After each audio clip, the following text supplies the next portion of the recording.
semuanya, selamat datang di channel saya. Perkenalkan, saya Asti Febriani dari kelas 2N Manajemen SDM. Kali ini saya akan memaparkan materi pembelajaran berbasis kompetensi. Jika ingin mengetahui lebih lanjut, simak video berikut ini ya. Pembelajaran berbasis kompetensi. Materi yang pertama yaitu tujuan pendidikan dan pelatihan berbasis kompetensi.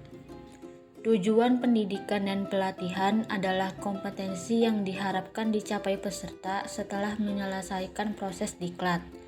Kinerja yang baik dapat dicapai berkat kemampuan menerapkan pengetahuan, keterampilan, dan sikap perilaku. Bila digambarkan hubungan antara kompetensi, kemampuan, dan pengetahuan tampak sebagai berikut. Kompetensi ditunjukkan dengan kinerja minimal baik, yaitu kompetensi dicapai sebagai hasil penggunaan kapabilitas atau kemampuan dalam pemecah masalah aktual.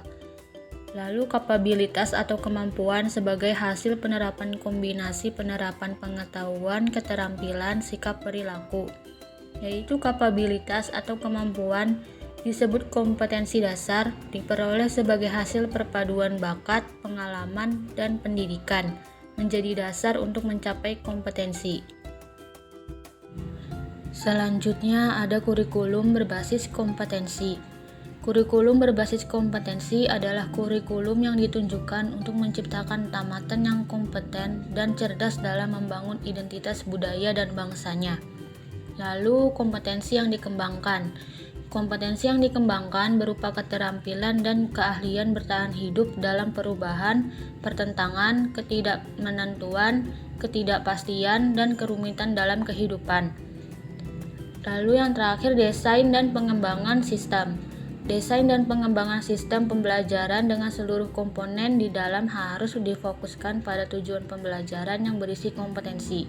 Pembelajaran berbasis kompetensi tidak hanya difokuskan pada pencapaian peserta diklat, tetapi juga pada pencapaian pengajar.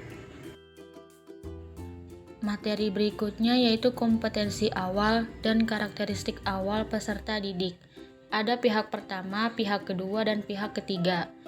Pihak pertama adalah pihak yang paling berkepentingan dalam hasil pembelajaran di masa depan.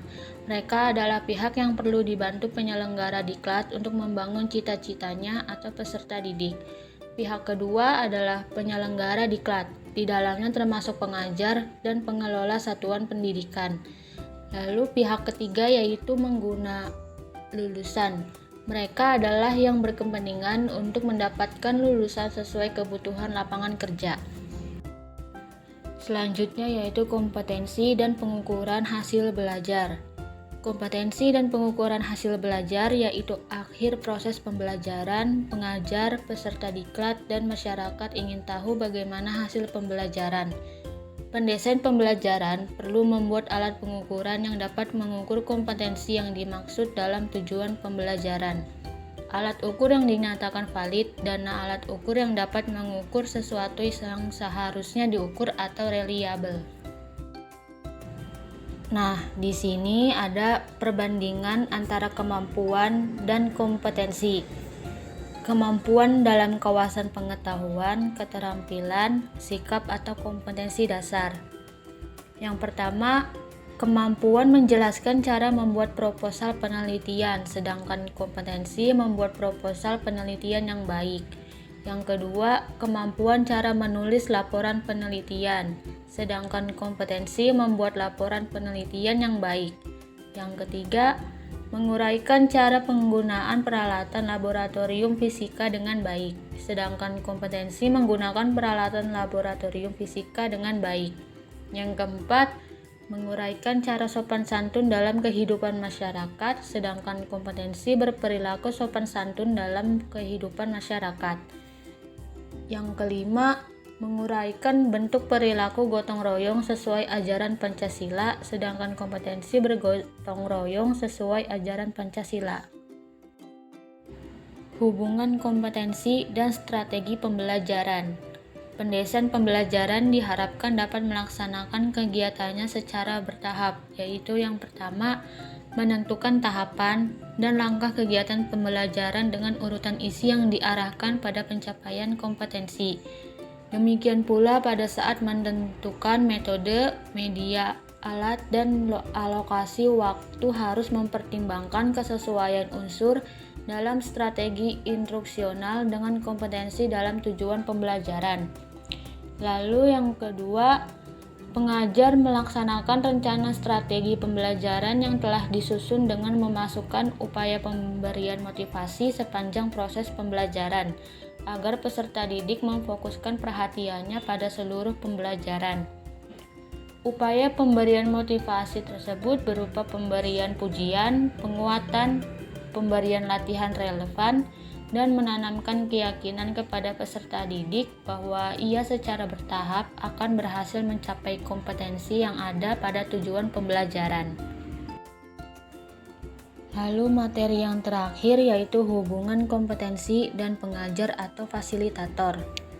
Yang pertama, fasilitator perlu menguasai bahan pembelajaran dengan baik atau sangat baik. Dengan penguasaan bahan pembelajaran, ia akan mampu tampil meyakinkan pada saat mempresentasikan isi bahan atau saat menjawab pertanyaan peserta didik. Yang kedua, fasilitator perlu terampil merancang dan melaksanakan strategi pembelajaran, meliputi tahapan pembelajaran runtut saat menyajikan isi pembelajaran, menggunakan berbagai metode, media, dan alat, mengelola waktu secara efisien, motivasi penguatan, dan penghargaan sepanjang proses pembelajaran. Yang ketiga, fasilitator perlu mampu menggunakan sumber belajar yang tersedia di perpustakaan, peralatan laboratorium, ruang pembelajaran, dan mampu menciptakan sendiri sumber pembelajaran lain jika sumber belajar ideal tidak tersedia. Yang keempat, fasilitator mampu merancang dan menggunakan alat pengukuran yang baik sesuai kompetensi dalam tujuan pembelajaran. Alat pengukuran yang baik dilihat dari validitas, reliabilitas, dan kepraktisan penggunaannya. Yang kelima, fasilitator mampu memperoleh dukungan tenaga kependidikan dan pengelola satuan pendidikan di tempat kerja. Dukungan tenaga pendidikan berupa penyediaan ruang pembelajaran dan peralatan yang tersedia dari pimpinan satuan pendidikan mendapat keleluasaan berkreasi dan berinovasi dalam melaksanakan pembelajaran. Cukup sekian materi pembelajaran berbasis kompetensi yang dapat saya paparkan. Semoga materi kali ini dapat bermanfaat untuk teman-teman semua. Terima kasih.